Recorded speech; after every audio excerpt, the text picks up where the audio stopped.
Civil police officer, woman civil police officer പരീക്ഷയുടെ special ടോപ്പിക്സിന്റെ രണ്ടാമത്തെ class ആണ് നമ്മൾ ഇന്ന് എടുക്കാൻ പോകുന്നത്. അതായത് BNS അഥവാ ഭാരതീയ ന്യായ സംഹിതയിലെ രണ്ടാമത്തെ ക്ലാസ് ആണ് നമ്മൾ ഇന്നത്തെ ക്ലാസ്സിലൂടെ നിങ്ങൾക്ക് മുമ്പിൽ അവതരിപ്പിക്കാൻ പോകുന്നത്.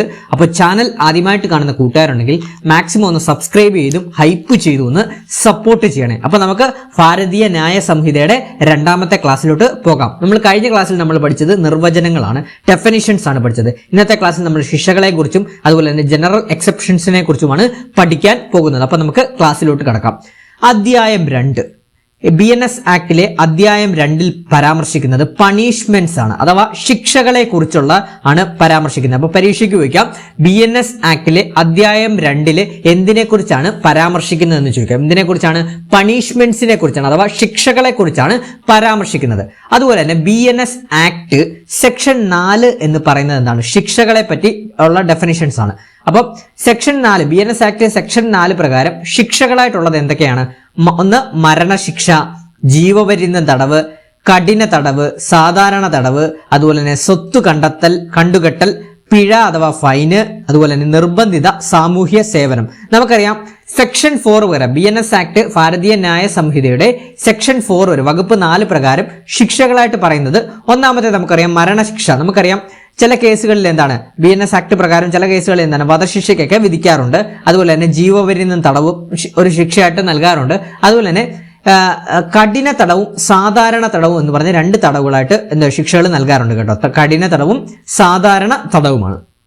അതുപോലെ തന്നെ സ്വത്ത് കണ്ടുകെട്ടുകൾ, നമുക്കറിയാം ചില സിവിൽ കേസുകളിലൊക്കെ എന്താണ് സ്വത്ത് കണ്ടുകെട്ടുകൾ, അല്ല മറ്റു കേസുകളിലൊക്കെ എന്താണ് സ്വത്ത് കണ്ടുകെട്ടലും ഒരു ശിക്ഷ നടപടിയാണ്. അതുപോലെ തന്നെ പിഴ അടയ്ക്കുക, നമ്മൾ ഫൈൻ അടയ്ക്കുക. നമുക്കറിയാം പിഴ അഥവാ ഫൈൻ അടയ്ക്കുക എന്നൊക്കെ പറയുന്നത് ഒരു ശിക്ഷാ നടപടിയാണ്. അതുപോലെ തന്നെ നിർബന്ധിത സാമൂഹ്യ സേവനം. ഈ നിർബന്ധിത സാമൂഹ്യ സേവനം എന്ന് പറഞ്ഞാൽ ഞാനൊരു എക്സാമ്പിൾ പറയാം.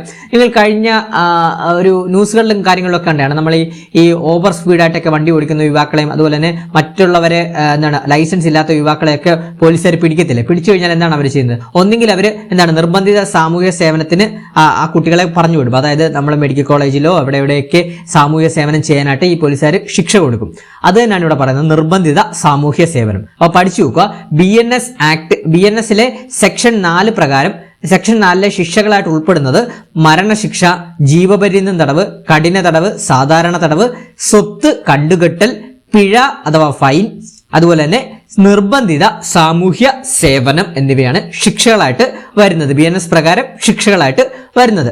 അതിൽ തന്നെ നമുക്ക് പഠിക്കേണ്ടതായിട്ടുള്ളത് സെക്ഷൻ 11 ഏകാന്ത തടവ് നമുക്ക് പഠിക്കേണ്ടതായിട്ടുണ്ട്. അപ്പൊ എന്താണ് സെക്ഷൻ 11 ഏകാന്ത തടവ് എന്ന് പറഞ്ഞു കഴിഞ്ഞാൽ നമ്മൾ അറിഞ്ഞിരിക്കണം, ഒരു വ്യക്തിയെ കഠിന തടവിനെ ശിക്ഷിക്കുവാൻ വിധിച്ചിട്ടുണ്ടെങ്കിൽ 3 മാസത്തിൽ കവിയാത്ത ഏകാന്ത തടവ് അനുഭവിക്കേണ്ടി വരും. നമുക്കറിയാം ഏകാന്ത തടവ് എന്ന് പറഞ്ഞാൽ വീട് തന്നെ അറിയാലോ. എന്താണ്? ഒരു സെല്ലിൽ ഒരാൾ തന്നെ ഒറ്റയ്ക്ക് താമസിക്കുന്നില്ല, ഏകാന്തയോടെ താമസിക്കുന്ന തടവ്. ആ ഒരു പ്രതിയെ ഏകാന്തത്തിൽ എന്താണ് ജയിലിനുള്ളിൽ പാർപ്പിക്കുന്നതാണ് ഏകാന്ത തടവ് എന്ന് പറഞ്ഞാൽ. അവന്റെ സെല്ലിൽ വേറെ ആരും കാണത്തില്ല. അത് തന്നെയാണ് ഇവിടെ ഉദ്ദേശിക്കുന്നത്. അതാണ് പറയുന്നത്, ഒരു വ്യക്തിയെ കഠിന തടവിനെ ശിക്ഷിക്കുവാൻ വിധിച്ചിട്ടുണ്ടെങ്കിൽ 3 മാസത്തിൽ കവിയാത്ത ഏകാന്ത തടവ് അനുഭവിക്കേണ്ടി വരും. പഠിച്ചു വെക്കണം, സെക്ഷൻ 11 BNS ആക്ട് സെക്ഷൻ 11 ഏകാന്ത തടവ്. ഏകാന്ത തടവ് എന്ന് പറഞ്ഞാൽ എന്താണ്? ഒരു വ്യക്തിയെ കഠിന തടവിനെ ശിക്ഷിക്കുവാൻ വിധിച്ചിട്ടുണ്ടെങ്കിൽ 3 മാസത്തിൽ കവിയാത്ത ഏകാന്ത തടവ് അനുഭവിക്കേണ്ടി വരും. അതിന്റെ കുറെ കാരണങ്ങളും തന്നിട്ടുണ്ട്.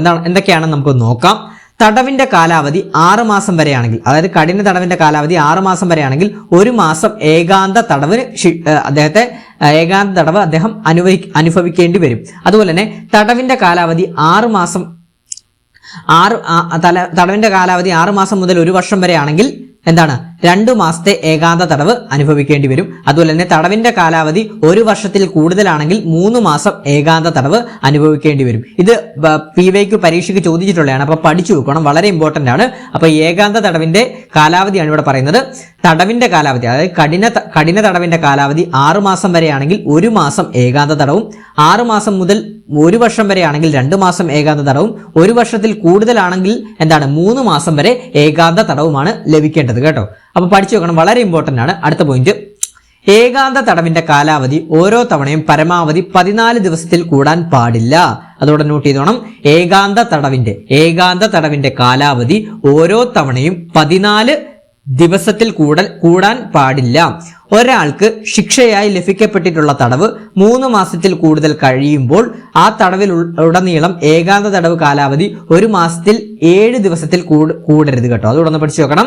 ഒരാൾക്ക് ശിക്ഷയായി ലഭിക്കപ്പെട്ടിട്ടുള്ള തടവ് 3 മാസത്തിൽ കവിയുമ്പോൾ ആ തടവിൽ ഉടനീളം ഏകാന്ത തടവിന്റെ കാലാവധി 1 മാസത്തിൽ 7 ദിവസത്തിൽ കൂടരുത് എന്നും പറഞ്ഞിട്ടുണ്ട്. അപ്പോൾ പഠിച്ചു വെക്കണം. BNS ആക്ട് സെക്ഷൻ 11 പ്രകാരം എന്താണ് ഏകാന്ത തടവാണ് സെക്ഷൻ 11 എന്ന് പറയുന്നത്. അതെന്താണ് ഏകാന്ത തടവ് എന്ന് പറഞ്ഞാൽ ഒരു വ്യക്തിയെ കഠിന തടവിനായിട്ട് ശിക്ഷിക്കുവാൻ വിധിച്ചിട്ടുണ്ടെങ്കിൽ 3 മാസത്തിൽ കവിയാത്ത ഏകാന്ത തടവ് അനുഭവിക്കേണ്ടി വരും. എന്തൊക്കെയാണ് പോയിന്റ് ആയിട്ട് വരുന്നത്? തടവിന്റെ കാലാവധി 6 മാസം വരെയാണെങ്കിൽ 1 മാസത്തെ ഏകാന്ത തടവും, തടവിന്റെ കാലാവധി 6 മാസം മുതൽ 1 വർഷം വരെയാണെങ്കിൽ 2 മാസം ഏകാന്ത തടവും, തടവിന്റെ കാലാവധി 1 വർഷത്തിൽ കൂടുതലാണെങ്കിൽ 3 മാസത്തെ ഏകാന്ത തടവും. അതുപോലെ തന്നെ ഏകാന്ത തടവിന്റെ കാലാവധി ഓരോ തവണയും പരമാവധി 14 ദിവസത്തിൽ കൂടാൻ പാടില്ല കേട്ടോ. അപ്പൊ ഏകാന്ത തടവിന്റെ കാലാവധി ഓരോ തവണയും അടുപ്പിച്ച് 14 ദിവസത്തിൽ കൂടാൻ പാടില്ല എന്നാണ് ഇവിടെ പറയുന്നത്. അതുപോലെ തന്നെ ഒരാൾക്ക് ശിക്ഷയായി ലഭിക്കപ്പെട്ടിട്ടുള്ള തടവ് 3 മാസത്തിൽ കവിയുമ്പോൾ ആ തടവിൽ ഉടനീളം ഏകാന്ത തടവ് കാലാവധി 1 മാസത്തിൽ 7 ദിവസത്തിൽ കൂടരുത് എന്നുമാണ് പറയുന്നത്. വളരെ ഇമ്പോർട്ടന്റ് ആണ് ഏകാന്ത തടവ്, പരീക്ഷയ്ക്ക് ചോദിക്കും. നമുക്ക് അടുത്ത പോയിന്റിലോട്ട് പോവാം. ഇനി നമ്മൾ പഠിക്കാൻ പോകുന്ന അധ്യായം നമ്മൾ സിലബസ് അനുസരിച്ചാണ് നമ്മൾ ഈ ക്ലാസ് എടുക്കുന്നത് കേട്ടോ. നമ്മൾ വലിച്ചു വാരി ഒന്നും പഠിക്കുന്നില്ല. നമ്മൾ സിലബസിൽ എന്താണോ PSC തന്നിട്ടുള്ള സിലബസിൽ അത് മാത്രമാണ് നമ്മൾ സ്പെഷ്യൽ ടോപ്പിക്സിലൂടെ നിങ്ങൾക്ക് മുമ്പിൽ അവതരിപ്പിക്കുന്നത് കേട്ടോ. അപ്പൊ അടുത്തതാണ് അധ്യായം 3. അധ്യായം 3 എന്ന് പറയുന്നത് എന്താണ്? ജനറൽ എക്സെപ്ഷൻസ് ആണ്, അഥവാ സാമാന്യമായ അപവാദങ്ങൾ, പൊതുവായ ഒഴിവാക്കലുകൾ എന്നൊക്കെ പറയും കേട്ടോ. അതായത് അധ്യായം 3 എന്ന് പറഞ്ഞാൽ എന്താണ്? General exceptions. അപ്പൊ ജനറൽ എക്സെപ്ഷൻസിന്റെ സെക്ഷൻസ് ആണ് നമ്മൾ പഠിക്കാൻ പോകുന്നത്. ആദ്യത്തെ സെക്ഷൻ ആണ് സെക്ഷൻ 14. സെക്ഷൻ 14 എന്ന് പറഞ്ഞാൽ മിസ്റ്റേക്ക് ഓഫ് ഫാക്ട് കേട്ടോ. അപ്പൊ സെക്ഷൻ 14 എന്താണ്? Mistake of fact. എന്താണ് മിസ്റ്റേക്ക് ഓഫ് ഫാക്ട് എന്ന് നമുക്ക് നോക്കാം. ഒരാൾ നിയമത്താൽ ബാധ്യസ്ഥനായതോ അല്ലെങ്കിൽ നിയമത്തെക്കുറിച്ച് അല്ലാതെ വസ്തുക്കളുടെ തെറ്റിദ്ധാരണയാൽ ഉത്തമ വിശ്വാസത്തിൽ ചെയ്യുന്നതോ ആയ ഒരു പ്രവൃത്തിയും കുറ്റകരമാകുന്നില്ല. അപ്പൊ പഠിച്ചു വെക്കണം. എന്താണ്? ഒരാൾ നിയമത്താൽ ബാധ്യസ്ഥനായതോ അല്ലെങ്കിൽ നിയമത്തെക്കുറിച്ച് അല്ലാതെ വസ്തുക്കളുടെ തെറ്റിദ്ധാരണയാൽ ഉത്തമ വിശ്വാസത്തിൽ ചെയ്യുന്നതോ ആയ ഒരു പ്രവൃത്തിയും കുറ്റകരമാകുന്നതല്ല എന്നാണ് പറയുന്നത്. സെക്ഷൻ 14 മിസ്റ്റേക്ക് ഓഫ് ഫാക്ട് കേട്ടോ. സെക്ഷൻ 14 മിസ്റ്റേക്ക് ഓഫ് ഫാക്ട് കേട്ടോ. അതിന്റെ ഒരു എക്സാമ്പിൾ പറയുമ്പോൾ നിങ്ങൾക്ക് പെട്ടെന്ന് മനസ്സിലാവും. അതായത് എക്സാമ്പിൾ പറയുന്നത്, ഒരു സൈനികനായ എക്സ് തന്റെ മേലുദ്യോഗസ്ഥന്റെ ഉത്തരവ് പ്രകാരം നിയമങ്ങൾക്കനുസൃതമായി ഒരു ആൾക്കൂട്ടത്തിന് നേരെ വെടിവെക്കുന്നു. എക്സ് യാതൊരു കുറ്റവും ചെയ്തിട്ടില്ല. നമ്മൾ ഈ ഒരു ഉദാഹരണം നിങ്ങൾ കേട്ടപ്പോൾ മനസ്സിലായി കാണും എന്താണ് മിസ്റ്റേക്ക് ഓഫ് ഫാക്ട് എന്ന് പറഞ്ഞാൽ. ഒരു ഉദ്യോഗസ്ഥ തലത്തിൽ പറയുവാണെങ്കിൽ നമ്മുടെ പോലീസ് ഉദ്യോഗസ്ഥർ കാണത്തില്ലേ, നമുക്കിപ്പം ഓരോ റാങ്കിലുള്ള പോലീസ് ഉദ്യോഗസ്ഥർ കാണത്തില്ലേ. ഇപ്പം ഒരു കാര്യം ചെയ്യാം. ഇപ്പം എസ് പി ആയിരിക്കും ഡിസ്ട്രിക്റ്റിന്റെ ചുമതലയുള്ള SP ഒരു താഴേക്കടയിലുള്ള ഒരു SIയോട് പറയുവാണ് എന്താണ് ഒരാൾക്കൂട്ടത്തിന് നേരെ വെടിവെക്കാൻ പറയുവാണ്. അപ്പൊ അദ്ദേഹം വെടിവെച്ചു. അത് അദ്ദേഹത്തിന്റെ മേലുദ്യോഗസ്ഥൻ പറയുമ്പോൾ എന്തായാലും SP പറയുമ്പോൾ എന്തായാലും ഒരു SIയോ CO കേൾക്കേണ്ടതായിട്ട് വരുമല്ലോ. അപ്പം അദ്ദേഹം പറഞ്ഞ അദ്ദേഹത്തിന്റെ ഉത്തരവ് പ്രകാരം ഇദ്ദേഹം വെടിവെച്ചു. പക്ഷെ ഈ വെടിവെച്ചപ്പോൾ എന്താണ്? ആൾക്കൂട്ടത്തിന് നേരെ വെടിവെച്ചു. പക്ഷെ അങ്ങനെ വെടിവെച്ചെങ്കിലും എന്താണ്? SI ചെയ്യുന്നത് കുറ്റമല്ല എന്നാണ് ഈ ഒരു മിസ്റ്റേക്ക് ഓഫ് ഫാക്ട് വരെ പറയുന്നത്. കാര്യം എന്താണ്? മേലുദ്യോഗസ്ഥന്റെ നടപടിയാണ് അദ്ദേഹം മേലുദ്യോഗസ്ഥന്റെ ഉത്തരവാണ് അദ്ദേഹം നടത്തിയത്. അദ്ദേഹത്തിന്റെ തീരുമാനമല്ല, മേലുദ്യോഗസ്ഥൻ പറഞ്ഞതിനനുസരിച്ചാണ് ചെയ്തത്. അതുകൊണ്ട് തന്നെ നമ്മുടെ SI ഇവിടെ തെറ്റ് ചെയ്തതായിട്ട് വരുന്നില്ല. അത് തന്നെയാണ് ഇവിടെ പറയുന്നത്.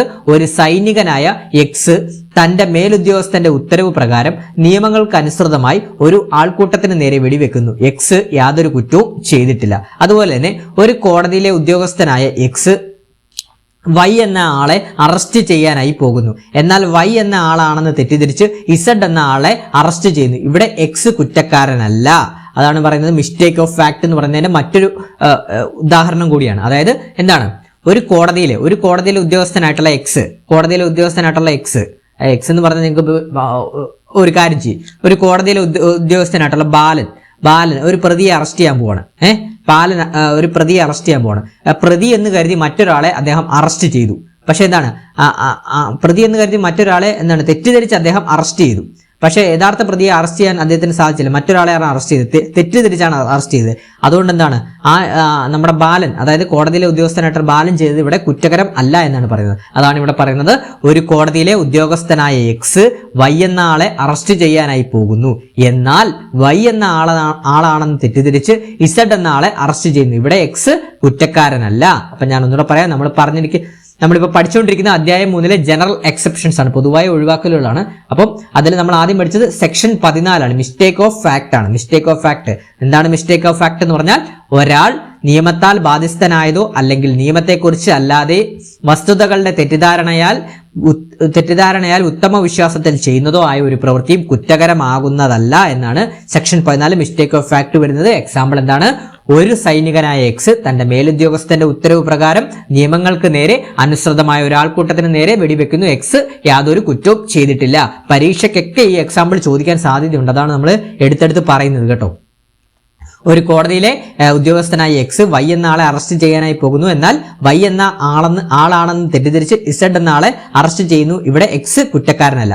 ഇത്രയൊന്ന് ഓർത്ത് വെച്ചാൽ എന്താണ് മിസ്റ്റേക്ക് ഓഫ് ഫാക്ട്? എന്താണ്? ഒരാളെ മിസ്റ്റേക്ക് ഓഫ് ഫാക്ട് പ്രകാരം വസ്തുതകളുടെ തെറ്റിദ്ധാരണയാൽ അറസ്റ്റ് ചെയ്തു കഴിഞ്ഞാൽ അത് കുറ്റകരമല്ല എന്നാണ് ഇവിടെ പറയുന്നത്. സെക്ഷൻ 14 പ്രകാരം പറയുന്നത് മറക്കരുത്, ഇമ്പോർട്ടന്റ് ആണ്.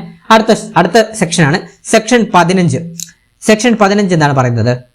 ജുഡീഷ്യലായി പ്രവർത്തിക്കുമ്പോൾ ജഡ്ജിയുടെ കൃത്യമത്തെക്കുറിച്ചാണ് പറയുന്നത്. അതായത് ഒരു ജഡ്ജി തന്റെ ഉത്തമ വിശ്വാസത്തോടെ ചെയ്യുന്ന നിയമപരമായ കാര്യങ്ങൾ യാതൊന്നും കുറ്റകൃത്യമല്ല. അതായത് ഇപ്പൊ നമുക്കറിയാം പല ജഡ്ജികളാണ്. ഇപ്പൊ ഒരു ജഡ്ജി ആണെങ്കിൽ ഒരു പ്രതിയോട് ഇപ്പം അദ്ദേഹത്തിന്റെ നിയമപ്രകാരം അദ്ദേഹത്തിന് തെളിവുകളും കാര്യങ്ങളും വെച്ചാൽ ഒരു ജഡ്ജി ഒരു വിധി പ്രഖ്യാപിക്കുന്നു. ചിലപ്പോൾ വധശിക്ഷയൊക്കെ പ്രഖ്യാപിക്കത്തില്ലേ? അപ്പൊ അദ്ദേഹം ചെയ്യുന്ന വധശിക്ഷ പ്രഖ്യാപിക്കുന്നതും അല്ലെങ്കിൽ 15 വർഷം 14 വർഷമൊക്കെ തടവൊക്കെ പ്രഖ്യാപിക്കത്തില്ലേ? അതൊന്നും ഒരു കുറ്റമല്ല എന്ന് പറയുന്നത്. എന്താണ്? അദ്ദേഹത്തിന്റെ നിയമപരമായ ഉത്തമ വിശ്വാസത്തോടെ ചെയ്യുന്ന കാര്യങ്ങളായതുകൊണ്ട് അതൊന്നും ഒരു കുറ്റകൃത്യമല്ല എന്നാണ് ഇവിടെ പറയുന്നത്. അപ്പോൾ പഠിച്ചു വെക്കണം. BNS സെക്ഷൻ 15 പ്രകാരം ജുഡീഷ്യലായി പ്രവർത്തിക്കുമ്പോൾ ജഡ്ജിയുടെ കൃത്യം അഥവാ എന്താണ്?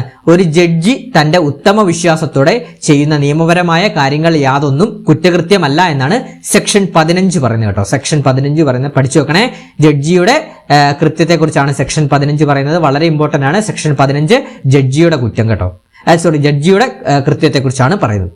സെക്ഷൻ 16 BNS ആക്ട് സെക്ഷൻ 16 പറയുന്നത് കോടതിയുടെ വിധിന്യായമോ ഉത്തരവും അനുസരിച്ച് ചെയ്യുന്ന യാതൊരു പ്രവൃത്തിയും കുറ്റകൃത്യമല്ല എന്നാണ് പറയുന്നത്. എന്താണ് സെക്ഷൻ 16? എന്താണ്?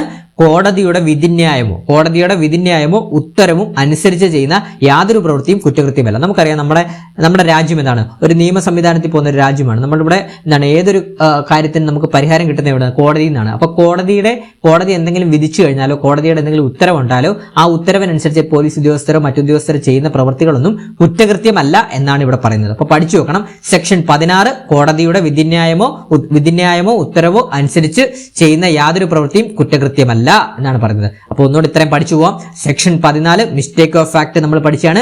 സെക്ഷൻ 15 ജഡ്ജിയുടെ കൃത്യത്തെ കുറിച്ച് പറയുന്നതാണ്. സെക്ഷൻ 15 സെക്ഷൻ 15 ജുഡീഷ്യലായി പ്രവർത്തിക്കുമ്പോൾ ജഡ്ജി ചെയ്യുന്ന കൃത്യങ്ങളൊന്നും കുറ്റകരമല്ലെന്നാണ് സെക്ഷൻ 15 പറയുന്നത്. സെക്ഷൻ 16 കോടതിയുടെ വിധിന്യായമോ ഉത്തരവോ അനുസരിച്ച് ചെയ്യുന്ന യാതൊരു പ്രവൃത്തിയും കുറ്റകൃത്യമല്ല എന്നാണ് പറയുന്നത്. അടുത്ത പോയിന്റ് നോക്കാം.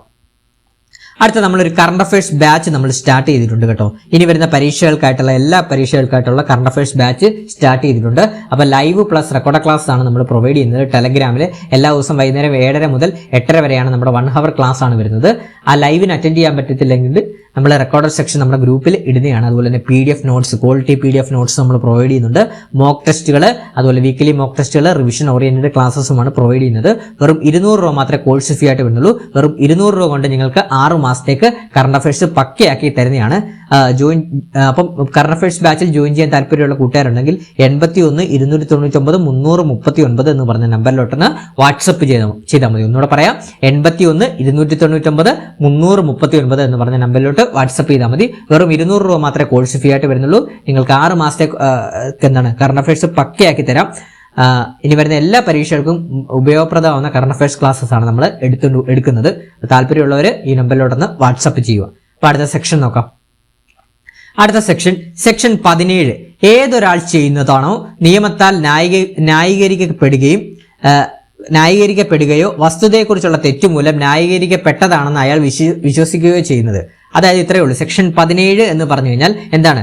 ഡെഫിനേഷൻ ഞാനൊന്നുകൂടെ പറയാം. സെക്ഷൻ 17 എന്ന് പറഞ്ഞാൽ ഏതൊരാൾ ചെയ്യുന്നതാണോ നിയമത്താൽ ന്യായീകരിക്കപ്പെടുകയോ വസ്തുതയെക്കുറിച്ചുള്ള തെറ്റുമൂലം ന്യായീകരിക്കപ്പെട്ടതാണെന്ന് അയാൾ വിശ്വസിക്കുകയോ ചെയ്യുന്നതാണ് സെക്ഷൻ 17 പ്രകാരം പറയുന്നത്, ജനറൽ എക്സെപ്ഷൻസ് പറയുന്നത്. അതായത് നമുക്കിപ്പോൾ അടുത്തൊരു കൊലപാതകം നടന്നു. ആ കൊലപാതകം നടന്ന് പോലീസ് അവിടെ തെളിവെടുപ്പിന് വരുമ്പം ഒരു കത്തി വേറൊരാളെ ഇരിക്കുന്നത് കണ്ടു. പക്ഷെ വേറൊരാളെ ഇരിക്കുന്നുണ്ട്. അപ്പോൾ ആ ഒരു സാഹചര്യം ഇത് വെച്ച് പോലീസ് അയാളെ അറസ്റ്റ് ചെയ്തു. അറസ്റ്റ് ചെയ്തു. പക്ഷേ അദ്ദേഹമല്ല ശരിക്കുള്ള പ്രതി, മറ്റൊരാളെ ശരിക്കുള്ള പ്രതി എന്ന് തെളിഞ്ഞു കഴിഞ്ഞു. അപ്പോൾ അദ്ദേഹത്തെ സാഹചര്യ സമ്മർദ്ദം മൂലമാണ് അദ്ദേഹത്തെ അറസ്റ്റ് ചെയ്തത്. പക്ഷെ അദ്ദേഹമാണോ പ്രതി? അല്ല. അത് പിന്നെ മറ്റു തെളിവുകൾ അനുസരിച്ച് അദ്ദേഹത്തെ വെറുതെ വിടും. അതാണ് ഇവിടെ പറയുന്നത്. സെക്ഷൻ 17 എന്താണ്? സെക്ഷൻ 17 ഏതൊരാൾ ചെയ്യുന്നതാണോ നിയമത്താൽ ന്യായീകരിക്കപ്പെടുകയോ വസ്തുതയെക്കുറിച്ചുള്ള തെറ്റുമൂലം ന്യായീകരിക്കപ്പെട്ടതാണെന്ന് അയാൾ വിശ്വസിക്കുകയോ ചെയ്യുന്നതാണ് സെക്ഷൻ 17 എന്ന് പറയുന്നത്. അടുത്ത പോയിന്റ്, അടുത്ത സെക്ഷനാണ് സെക്ഷൻ 18. സെക്ഷൻ 18 എന്താണ്? നിയമാനുസൃതമായ ഒരു കൃത്യം ചെയ്യവേ യാദൃച്ഛികമായി സംഭവിക്കുന്നതൊന്നും ഒരു കുറ്റകൃത്യം അല്ല എന്നാണ് പറയുന്നത്. ഒരു കുറ്റകൃത്യം അല്ല എന്നാണ് പറയുന്നത്. നമുക്കറിയാം, നിയമാനുസൃതമായ ഒരു കാര്യം ചെയ്യുമ്പോൾ നമുക്ക് പോലീസുകാരുടെ കാര്യം തന്നെ എടുക്കാം.